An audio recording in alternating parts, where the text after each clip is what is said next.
Good evening, Commissioners. Charlie Grapski. I just want to comment about a reference to frivolous lawsuits and to abuse of the right to speak. There have been a number of misstatements coming in the press, well, what purports to be the press, the Alachua today, about the ruling in the case against Alachua on the election. The misinformation coming from there and from this commission is that the judge ruled that insufficient evidence existed to prove the case. Mr. Grapski, you're going to need to speak into the microphone. That is a false statement. The issue of sufficient evidence never came up. It has not been ruled on yet, and it will be after the appeal on his error in determining when the canvassing and certification process of this election occurred.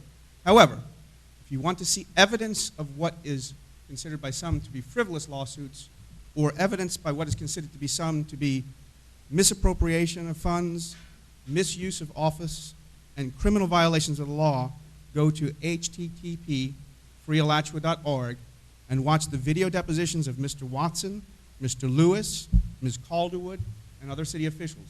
And what you will see is the facts. And those facts do not add up to a quality job by any of them.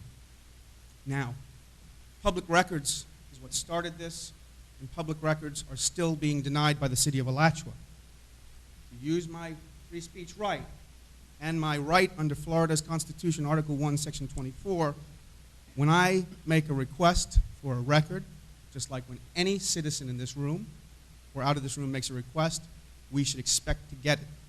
Instead, the city has been violating the law consciously, knowingly, and willfully. And now with the express participation of Ms. Marion Rush and Robert Rush, which I would state here openly constitutes a violation of the ethics laws of the bar, and I have contacted the Florida Bar regarding that matter. A few weeks ago, Mr. Watson said he was going to make this a model city for public records. He gave me, for the first time that anybody got, the complete set of ordinances of this city. I have documentary evidence that for years the city has been denying that in violation of the law. Once that was done, Ms. Rush instructed Mr. Watson to cease communication and cooperation by himself and all city officials with regard to giving us public records.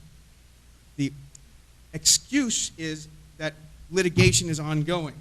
However, there is no litigation on these public record matters yet.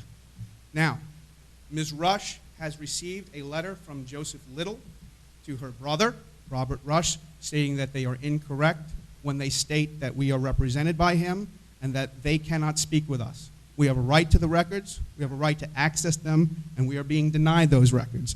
I will hereby give you the letter. Mr. Grapski, if you could hand it to the staff, to the clerk, Ms. Morgan, please. I'll give a copy to her. No, Mr. Grapski, Mr. Grapski, You a copy, and you a copy. Mr. Grapski, this will be the only time that I will ask you to please cooperate with the commission. This will be the only warning that I'm going to give you. If you can provide me the rule I just broke, then Mr. Grapski. Can you provide me the rule I just broke? I didn't break any rule by handing you. Thank you, Mr. Grapski, for your comments. The floor is still open for anyone that would like to make comments.